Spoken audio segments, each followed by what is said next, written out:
Hi, I'm Callum from Tyne Valley Motorhomes, and this is a handover of the Elddis Encore 285. So as we start the walk round, on the driver's side of the motorhome first, you've got your two fridge vents here. Working further back, behind the back driver's wheel, you do have your waste water. So this is your dirty water, so it goes into a separate holding tank, and on the way out of the site you just want to drive over the grid and open it up and allow all your water out of your tank. So this is anything that you've put down the shower, the sink, the hand basin, dishes, cups of tea, anything. Leave that open as you travel home slightly so it just rocks any loose water out. But always get rid of your water, your dirty water at the site. Don't travel home with it or to your next site with it, because you're just adding weight for no reason. It's dirty water at the end of the day, can't do anything with it once it's dirty. Get rid of it. It'll mean you're better on fuel and your payload will increase because you're not taking weight where it's not needed. To hook the vehicle up, you've got a hookup lead, lift the collar, slide it on the motorhome first once you've lifted the wheel flap up on the van, and hook the sight up once you've hooked the motorhome up, and do it in reverse when unhooking so that you're never walking around with a live lead in your hand. To fill the fresh water,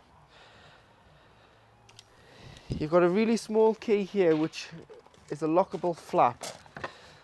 And all you need to do is go and get yourself a hose pipe with a load of hose pipe fittings, as it's mainly just a brass tap on site. Pop the flat end of the hose between the lugs and fill it until it overflows, or until you're happy there's enough water on board. To drain this water off, you've got a blue tap here. You'd open it and allow your fresh water out. So you do that if you've taken on a source of contaminated water, you're not using the vehicle for a few months, or you're parking it up for the winter where you want all the water out, so you do the fresh and the waste. And you just leave it open to drain off. Aldi heating valve there, so that is your flue.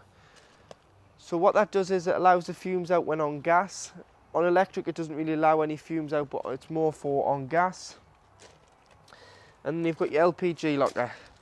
This is a disclaimer here, so the LPG system that's fitted to this vehicle is the customer's. We can fit them, but they don't come with a gas low refillable system. It's normally just a pigtail where you would fit a propane, conventional, Cala or flow gas bottle. But this customer has asked for this to be fitted, so we fitted it for him. So this is gas low. This is a gas low filler, so you would go to your local LPG centre. It's more for when you go abroad. There's loads of them abroad than there is in this country. You can get the filler gun, twist it, pull the trigger back to pressurise the gun, press and hold the button on the display of the pump until simply it doesn't take any more. I've went down this morning and filled this one up. It cost £26 to fill from empty, and it's got two 6 kilogram bottles on. So these are two bottles. Normally on the Encores you can fit two 6 kilogram bottles in anyway, but this is just a refillable bottle, so instead of a swap bottle like a Cala. You can see on the top of these bottles that they're full, so you've got gauges, they're both in the green there, they're full. We always recommend that you turn them off before you travel, so you've got a plus and a minus on there, so you just turn them off.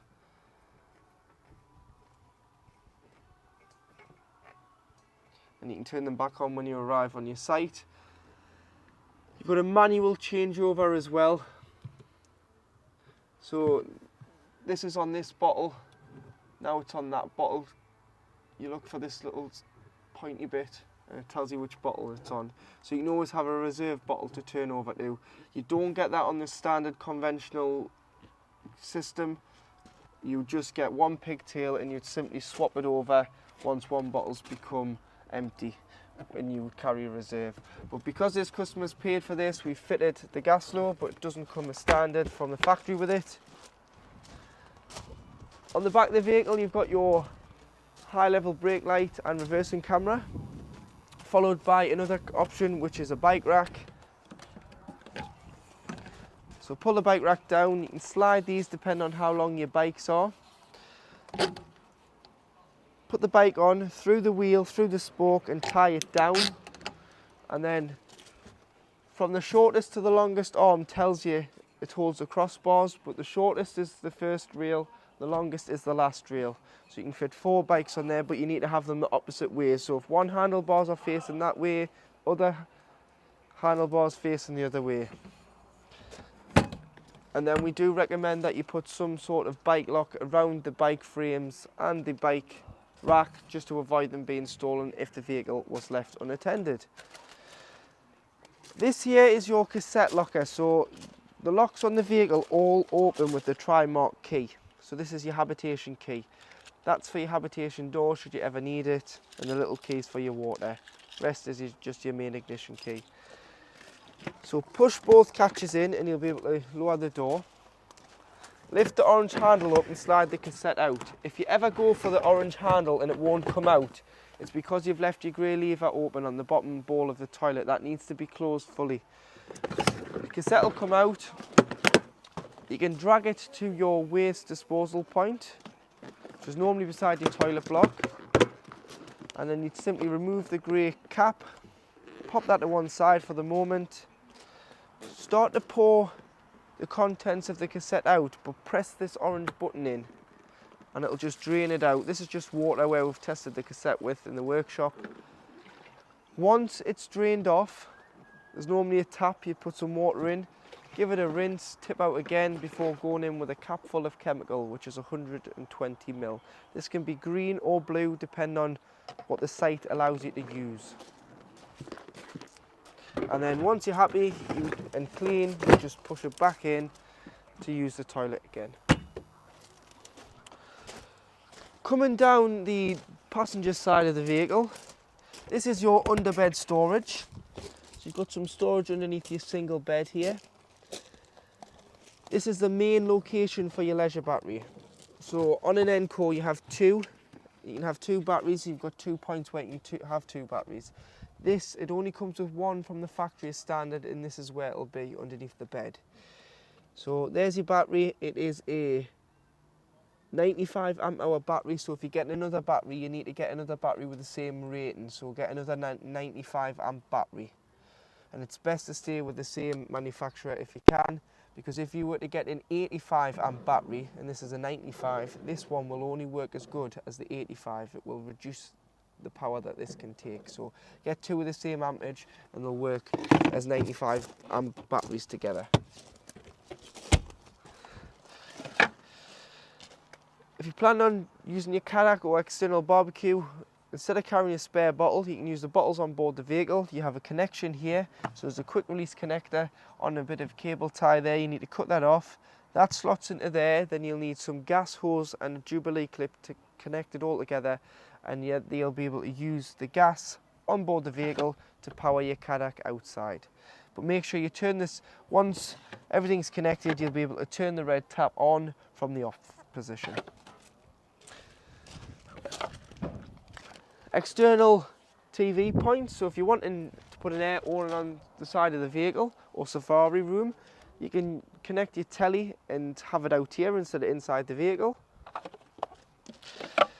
And you do have an external socket as well, so if you want power in the awning, you do have a socket there as well as a telly point to have a telly out here. Awning light, awning, we'll get onto the awning in a minute, we'll do a separate video on that.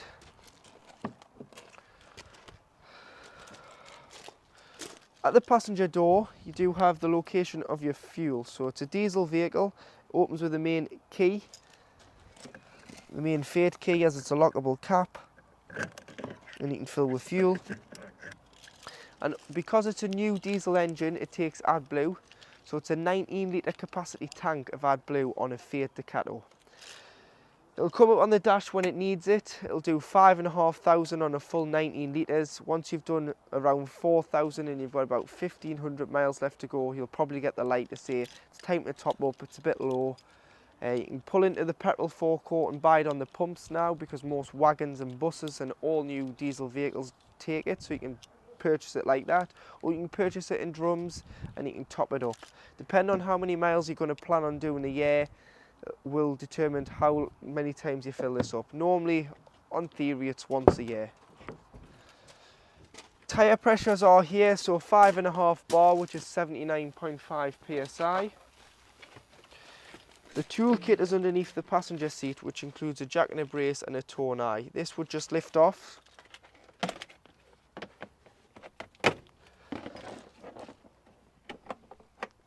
And this will slide out for all your equipment should you need it. And then this just pops itself back on.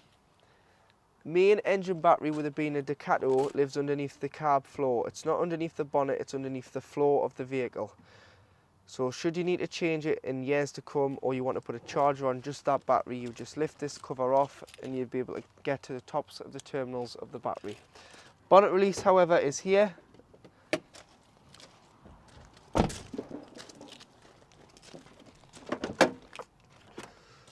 And underneath the bonnet, you've got your screen wash in this corner here. Lift these 3 tabs and lift this part of the scuttle out and you'll be able to fill your coolant. You've got your brake fluid, you've got your oil filler. There is no power steering fluid and no oil dipstick on the new Series 8 Fiat Ducato. The steering is an electronic steering rack, and the dipstick is through the dashboard, so you can view the level as it's a digital gauge through the clocks. Paint codes on here, so it's 549 for the Blanco white. Weight plates here, so 3.5 ton gross vehicle weight. If you were to put a tow bar on this and tow, you can tow 2 ton behind this, meaning the train weight can't go over 5.5 ton. And you've got a front and back axle weight.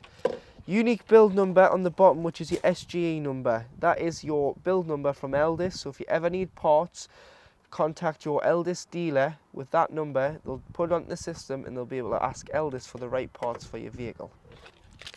Earthen point for giving or receiving a jump start just here, and then between the air filter and the fuse box, if you just put your key or anything flat, screwdriver, anything in here, lift this cover up. This is your positive terminal for giving or receiving a jump start. So once you are on board the vehicle, you've got your 12 volt control panel here. So you've got your master switch, which is labelled master. This is your main power switch for your 12 volt leisure battery. So you need to turn that on and it'll say master on, master off. So that will isolate the supply from the 12 volt leisure battery. If you're hooked up, you will get mains electric as well, 240 volt through all 3 pin plugs. If you're not, you will just have 12 volt off your leisure battery. Next to it, you've got your pump, so you need to turn your pump on should you have enough water on board, which you can check through the panel, so I'll show you that in a moment. Lights. Lights is just a master switch for the lights, and they all are individually switched around the van, but that must be on as that is the main circuit supply for your lights. And then awning is the awning light on the outside of the motorhome. Using the arrows, you can see that your freshwater level is reading 42% at the moment. Your waste level is 31%. If you want to go in and change any settings, you can just press enter and use the arrows to scroll through those. The battery select always wants to be the leisure. If that's ever shown vehicle, press enter and change it back to leisure, because the leisure is the auxiliary battery which is designed to power the motorhome. You don't want the engine battery powering the motorhome and then you go to start the engine and the engine won't start because you've got a flat battery. That's defeating the object of having a leisure battery on board. Leisure battery voltage, so at the minute it's reading 14.1 volts. That is a false reading because I'm hooked up at the moment. Once I take the hook up out, you'll get a true reading and reflection of what the charge is holding in the battery. And then you go back to the start.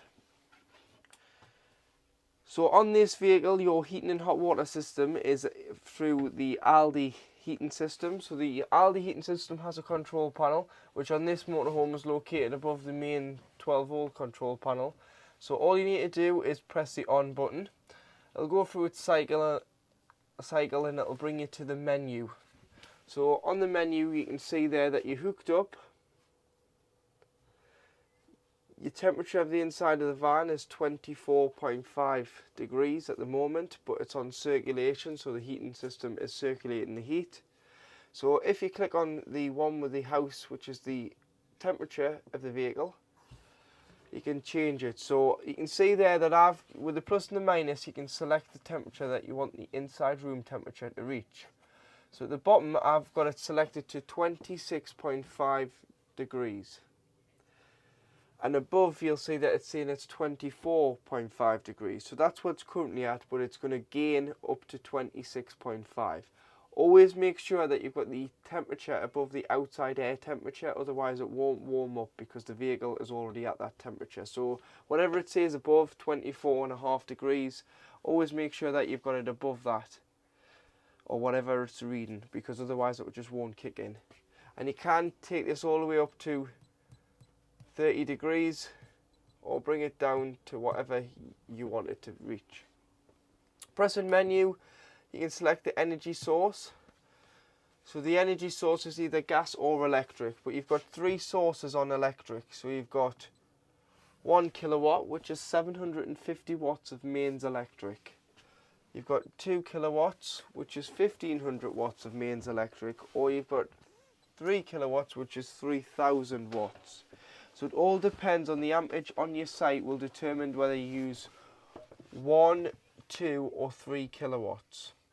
And all you need to do is scroll it up and down until you reach the source you want to use. If you're wild camping, you wouldn't have the electric on at all because you wouldn't have any electric nearby. You'd have to use gas, and to select the gas you just need to turn it on at the bottom, and that will use the gas from your gas bottles on board the vehicle. If you're away in the winter and it's really cold, what you can do is, and what I like to do when I go away with a motorhome and I'm cold in the winter, turn it to 2 kilowatts and put the gas on as well.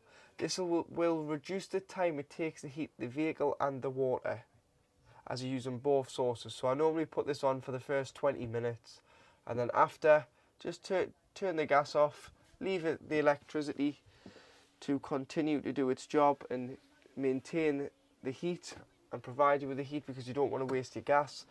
It's just a good boost to get you going. Hot water is in the bottom corner, so the hot water is either off, on, or you can have it on boost. Boost is 30 minutes, so it's a 30-minute timer, and it will turn the heating off to prioritise the water first. So if you want them to run together and provide the heating and the hot water, you just need to have it on, not on boost, because boost will turn off your heating to provide the hot water first.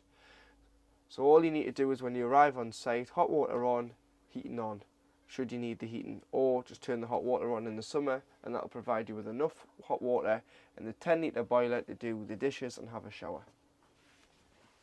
So underneath the hatch in the floor in the lounge, if you lift this up, there is a space for a second leisure battery. So it only comes with one, which is behind the bed there, which you can access from outside the vehicle, or if you lift the bed, you can access from underneath the bed. But should you want a second leisure battery, all you need to do is go and buy a battery. The terminals are there, the battery tray is there, the strap's there to tie the battery in. 2 10mm connections, so get a 10mm spanner, connect your battery, and there you have space for a second leisure battery. So if you plan on doing a lot more wild camping than sites, it might be a good idea just to carry that extra leisure battery, because you'll get a few extra days off charge with 2 fully charged leisure batteries. So underneath the cabinet here, if you lift the door open, this is your power supply unit. So you do have all your trips, so your MCBs and your main RCD. So if you are struggling to receive power, the best way of checking if it's the motorhome at fault or not is tripping the vehicle.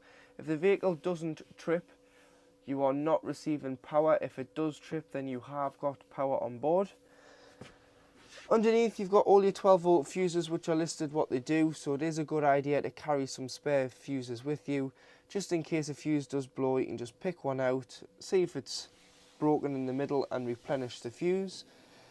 And then you do have a little rocker switch, which is your tank heaters. So you've got heated waste and freshwater tanks on this vehicle. So Your wastewater tank and your freshwater tank are bolted to the chassis.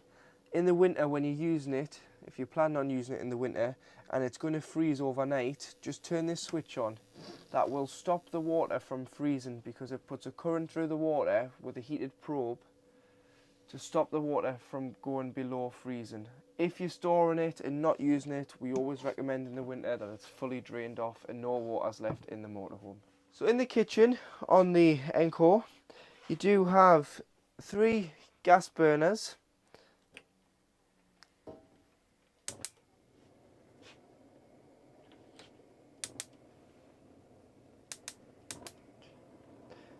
So you've got 3 lit gas burners there, 1 electric hot plate, which is this one here.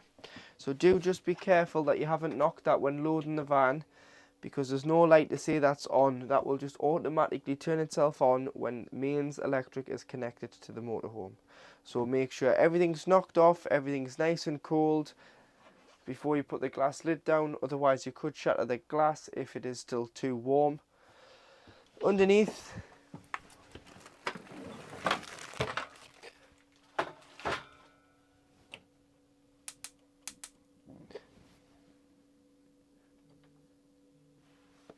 you've got your grill,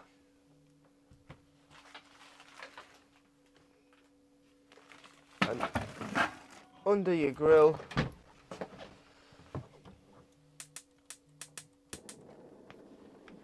you've got your oven. Underneath the oven you do have some storage, but you've also got the isolation plug for your electric hot plate, and you've got 2 gas taps here. So these are gas isolation valves, and they are for the fridge and the oven and grill, and hob should I say. So any problems with gas, we always recommend that you turn the bottle off. These are mainly for when the vehicle is annually serviced. But should you know which gas appliance is leaking, should it ever happen, you can isolate the supply of gas to that item. So all you need to do is, these are open, so just turn it the other way like that, and that is closed, and that is open.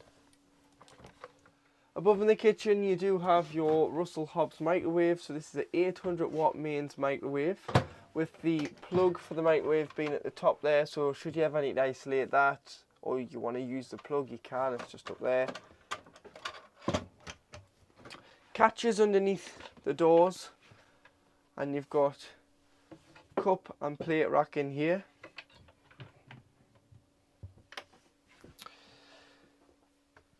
Making sure the pump's on.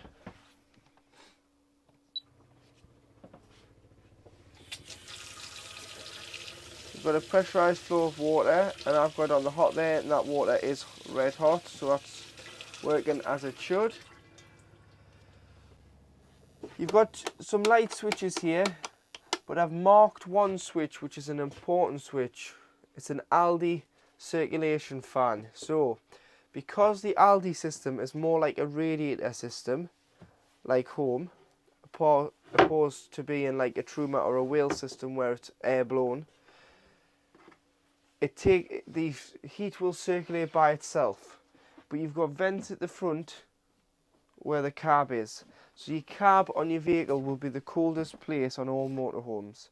So what they've done is they've put a circulation fan on that radiator, and if you turn it on, you'll hear it, and it will bring the heat through here.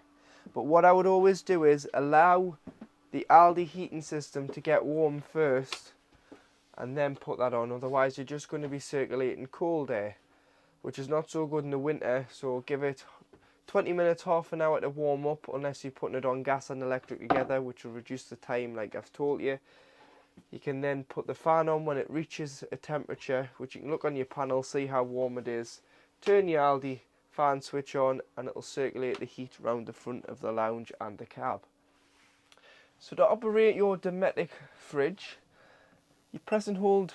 This is a flush panel, so just press your finger against it and it'll turn the fridge off. This is your on-off button here on the left-hand side. Press and hold, you'll be able to turn it back on. You'll notice that the picture of the hookup plugs lit up, and so is auto, so there's a light under both. Auto stands for automatic energy selection, so it picks out the best source available to the motorhome, and it will always prioritise mains electric first. So as we're hooked up, it's on mains. If I was to unhook the vehicle, it would go on to gas because the gas bottles are on and they're switched on. If I was to then start the vehicle's engine, it would go on to the battery setting, which isn't off the leisure battery. Your fridge will never work off your leisure battery. It's wired to the engine battery. So as soon as the engine's started, it will automatically switch over to the engine battery, and that's designed for when you're travelling. So it's got to have been pre-chilled beforehand, and then when you start travelling, it will just act like a giant cool box and keep your shopping nice and fresh. If you want to manually change the source, you would just press the mode button, so it's the upper right hand button, and you can select the source. But I always leave them on auto. The only time you need to turn them off auto is if you've pulled in for... So basically this fridge has a safety mode, and it means if you've left your gas supply on and you're pulling in for diesel and you've knocked your engine off, it always waits 20 minutes before lighting on gas, and that's always from going from battery back to gas. It's a safety feature. So you'd have to manually select gas for the first 20 minutes before taking it back to auto. It's just in case there's sparks and you've not shut your bottles off. Last thing you want is it just be sparking at a filling station, because it could cause a fire. Temperature here, so 5 being the coldest, so you can just press and select your temperature. When pre-chilling, always have it on 5, and when you put your shopping in, just turn it down to 3 or 4, because sometimes it can be too much and freeze the shopping. But in the summer, when it's red hot, you may have to have it on 5, so it performs well all the time. One thing with the fridge I will tell you is, if you're lucky enough to keep this at home, or you can get it home a couple of days before you go away, I would always hook the vehicle up. Not only can you charge the leisure battery, but I would turn your fridge on as well. Put your fridge on and put it on so it chills for a day or so on its own. Then put the shopping in the night before and allow that to chill. And then when you're ready to travel, on automatic it'll switch back over to battery. And it'll just mean it'll keep your shopping nice and fresh until you arrive on your site. But there's no good in putting it onto battery when you haven't had it pre-chilled, because it's not going to do anything. It needs to be pre-chilled beforehand on either gas or electric. Little safety catches here, pull them back, both top and bottom, and it'll allow you to open the door. It's just a catch for when you're travelling, you can shut the door so it's locked. And then one thing I will say is, when you are not using it, you would turn it off. So just press and hold. Pull this catch out and pop it just on there. And what that does is, allows the door to stay open. The air can circulate in and out of it. As it's got a rubber seal on, it's not going to form an airtight seal. So you're not going to get any smells, so just give it a wipe out, take all your bits and pieces out and leave the door open when you're storing the vehicle for any length of time. So as Elddis have a berth for belts policy, you've got 2 hideaway travelling seats underneath your lounge. So to get them up, what you need to do is remove the cushions, lift this panel up. There's 2 clips, which are these here. And what you need to do is push it up higher. You'll be able to press them in and fold it back. That's stored the cupboard door away neatly there. And then to get this seat up, you've got 2 levers. So you've got this lever here, and you've got this lever here for the backrest.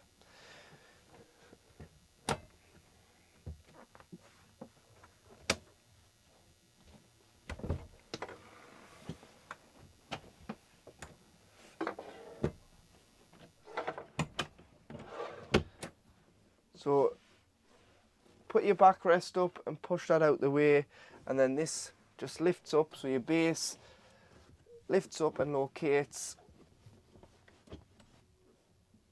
into the lugs there. These do have Isofix fittings for children's car seats on there as well, so for the safety seats you do have Isofix on there as well on the new travelling seats. And then to put it down, it's just a case of removing the base first folding this down so far, folding it back, and storing away. You do get a safety bag to go over these, which is just like a storage bag, just a material bag that you can put over, just so that you don't mark the seats when storing, and you can store around them should you need to.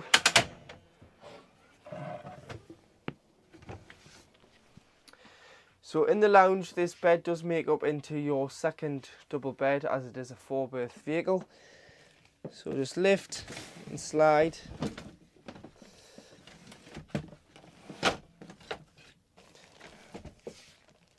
Like so. Take these off, you don't need these are just for your bolsters. Slide the base cushion forward, and you either put the backrest at the back or at the front, it's up to you.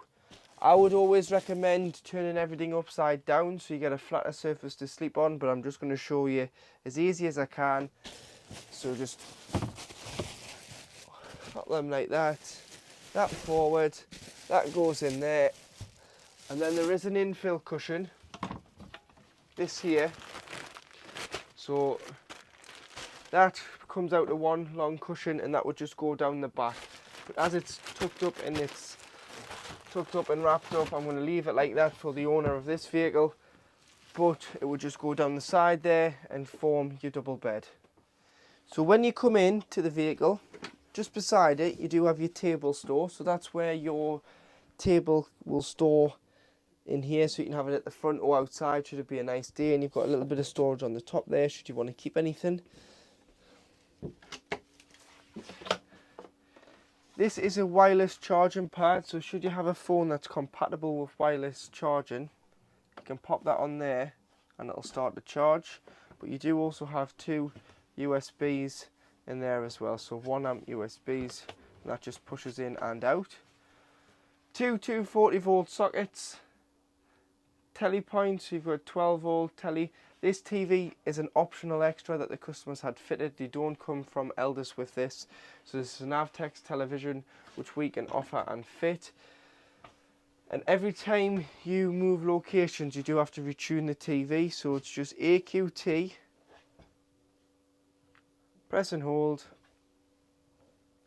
OK, and it'll start and do an auto search and find as many channels as it can. Up here you have your TV aerial and booster, so your booster, your teleco booster, so you can min and max the signal should it be too strong or too weak. Should it be on max and the picture is still pixelating, try and turn it down first before you go down the route of adjusting the aerial, because it might just be interference. This might be too strong. Should you need to adjust the aerial, it's very simple. It's loosen the nut off, push the stem up, tighten, which holds the aerial slightly higher than the roof, and then you can turn the collar here to adjust the aerial. So turn it all the way around and all the way back. But look where your other motorhomes and caravans are pointing, that's the best advice I can give you, and then you shouldn't have to fiddle around with the aerial for too long. And then when you're ready to drive away, always make sure that the aerial's down, so bring it back in and tighten. Just because if the wind's strong out there, it could snap the pole and it could damage the aerial. At the back you've got your solar charge controller, so that's charging your leisure battery, and you can see there that the battery light, full light's on, so means that the light is indicating that the leisure battery is full, but the leisure battery will always, the solar panel will always go to sleep when the leisure battery is hooked up to mains electric. So that won't work. It'll only work when the vehicle is not hooked up, and it'll just trickle charge the leisure battery. Best way to keep the leisure battery topped up is through hookup. It will never bring us a completely empty battery to a full battery off the solar panel. You will have to get it halfway there with the hookup, and then that should continue to provide charge. But the best way is with hookup, and we recommend that every 2 weeks the leisure battery is given a good charge through mains. You've got a little fuse on there as well, so should the lights not work for any what reason, just check your fuse, because it's probably going to be the fuse that'll be at fault, which is at the bottom. So underneath your single bed on the driver's side of the vehicle, It's probably best off that you just take the mattress off, because then there's no weight on the bed frame and you can put the bed frame right up on the gas struts. It's not putting too much pressure on the gas strut either. So underneath here you've got your water pump. So I'll get onto the water pump in a moment, because it's very important that you look after the water pump when you are winterising the vehicle. But you've also got your boiler. So this is your Aldi boiler. So your Aldi boiler holds 10 litres of water at any one time. In the winter, when you winterise, it's very important that you allow the water out of here. So what you need to do is, you need to ensure that the pump's turned off, and then all you need to do is lift. So there's a little toggle there, you just lift it up. Ignore the pump kicking in, because I've got the pump turned on, you would have it turned off. Just lift it up like so, and it will drain out all the 10 litres of water underneath the vehicle. So you would leave that in the open position when you're not using the vehicle in the winter, so no water can sit, harvest in the boiler and turn to ice and crack the boiler and cause any damage. So once you've drained the boiler off, you'd open all the taps within the van. So you'd open the kitchen tap, the hand basin tap, the shower tap, unscrew the shower head from the hose and lie the hose down in the shower tray, because you wouldn't have the shower hose stood up, because any water could coil in there and cause any damage. So once you've done that, what you need to do is you need to turn the pump on for 10 seconds, no more, and that will just splutter any water out of the pipes that's sitting within the vehicle. So 10 seconds is enough, don't leave it any longer, because you could damage and burn the motor out on the pump. It'll just allow any water that's sitting in the pump or in the pipes out. And then once you've done that, you'd come here. This is your pump, and you've got a filter on here, just down here. Unscrew the plastic cover. You might need a tea towel, because there might be some water still in here. Unscrew the plastic cover and take it off. It just means that no water can sit in here and cause damage when it turns to ice, because it can crack this plastic cover. And we've had a few of those these last year in the winter that happened, which was a common fault when we were experienced really cold temperatures. So just unscrew that, pop that somewhere visible. So pop that in the cutlery tray or on the dash or somewhere, so when you come to reuse it, you know to put it back on. Otherwise, if you don't and turn the pump on, you could end up with a lot of water down here. So just take it off, allow all the water out, leave it off and pop it back on before you service the vehicle for the next year by putting all your water and bits and pieces back in. So when you're ready to reuse it, you just lie this back down in this position. So lie it back down like that. Obviously put the cover on your pump, shut your taps, shut your fresh and your waste outside, because you'll over-open them as well, so no water can sit in your fresh tank or your waste tank. Shut your fresh tank, put the hose in and fill it with water. Once you've filled it with enough water, you can either fill it till full or as much as you want or as little as you want, but obviously 10 litres is going to be taken for here straight away. So you probably need 30 to 50% of water on board, if not full. Put your water pump on, open your cold side of the tap, you'll get a pressurised flow of water. Turn it to the hot, you'll start to get a lot of coughing and spluttering until you get a free flow of water. This is transferring the water from the main freshwater tank into the boiler. Once you've got the water in the boiler and you've done one tap, do them all, your system's primed. But make sure in the winter you drain your boiler off and all your water appliances, because it's not covered under the warranty that Elddis provide, and it can be a costly mistake to make should you become a victim of frost damage. So across the back of the 285 you do have your washroom. So first of all, with your toilet, ensuring your pump's on, you'll be able to press the blue button here, which will give you a fresh water flush. Always put a small amount of water in the bowl of the toilet before you open the blade. This will help lubricate the seal between the cassette and the top of the toilet.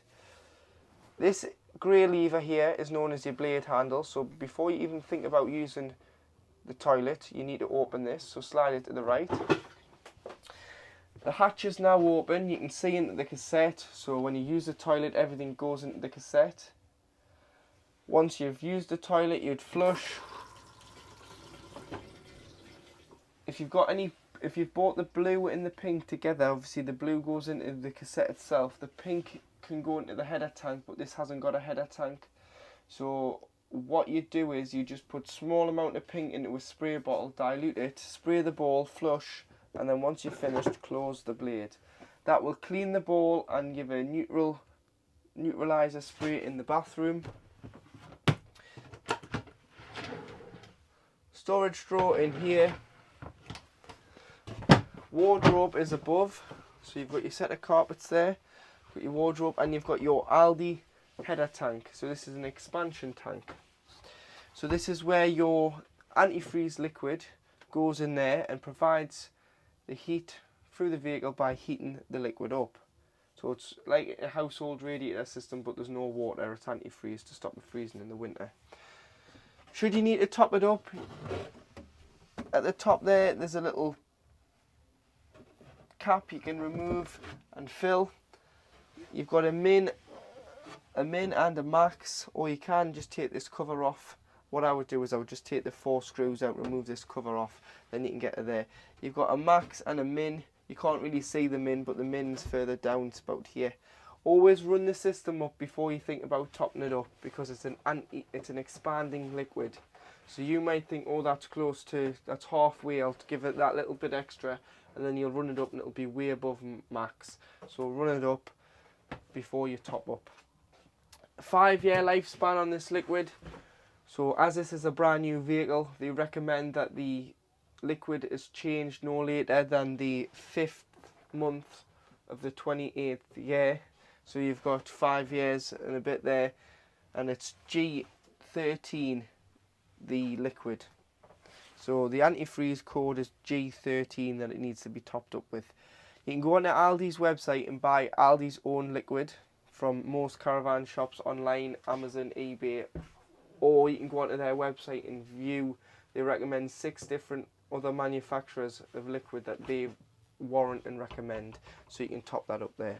But always get that changed, because over time it will lose its antifreeze ratings because it keeps going up and down with the temperature, and the viscosity of the liquid will reduce massively.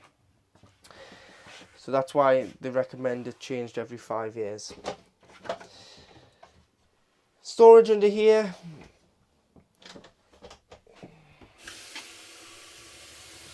Hot water's working in the washroom, red hot. Sink plug pushes in and out. Toothbrush holder. Your shower screen has a turnbuckle on, which is just here. So you need to take that off to use the shower screen. But put it on before you travel, and it'll just stop it from sliding about and causing any damage.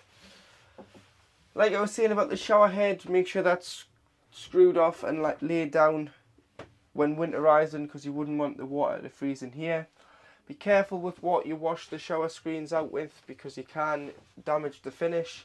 All I would wash it out with is either a Dettol spray and a microfiber, or some Fairy Up liquid and a microfiber. Don't use any bleaches, any pink stuff, anything like that, any sieve, because it's got grit in, you're just going to damage it. It's shiny white plastic, it's only thin. Use mild chemicals and no harsh sponges on those. This is an airer, so you can pull it forward and you can hang bits and pieces up in here, so coats, towels on there should you wish, and that all folds back in.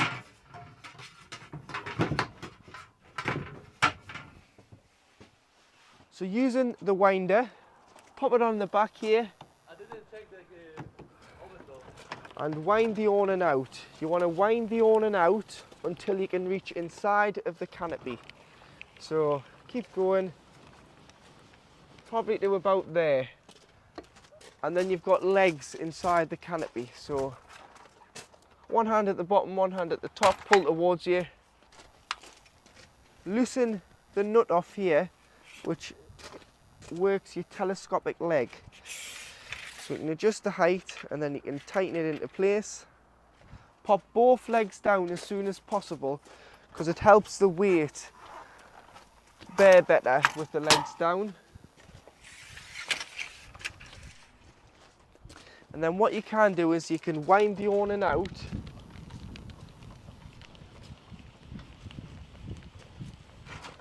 and walk the legs out.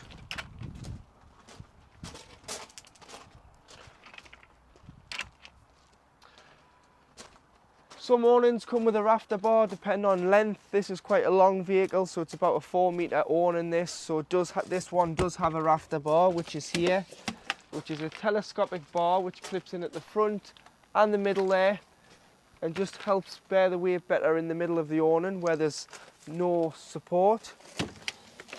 But always peg your feet down once you've got your awning down to the length you want it. You can buy storm straps which just help keep the tension down on the awning, which just dig into the ground on your site.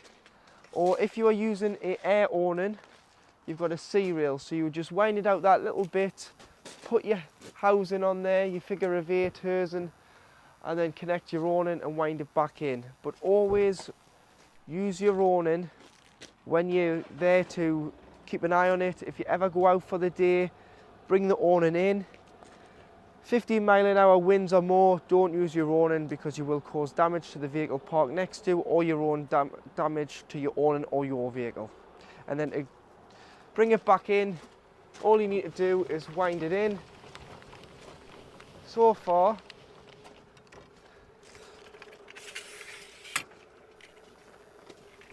make sure your feet plates are flat. So again, show you this side. Make sure your feet plates are flat. And then you'll be able to wind it all the way in, and you'll know when it's in because there's a red tab here, and when that goes up, it's away and it's secured properly. So you'll see that the red tab's out there by the winding mechanism. Keep winding and it's gone in, and you can lift the handle off and store your winding handle.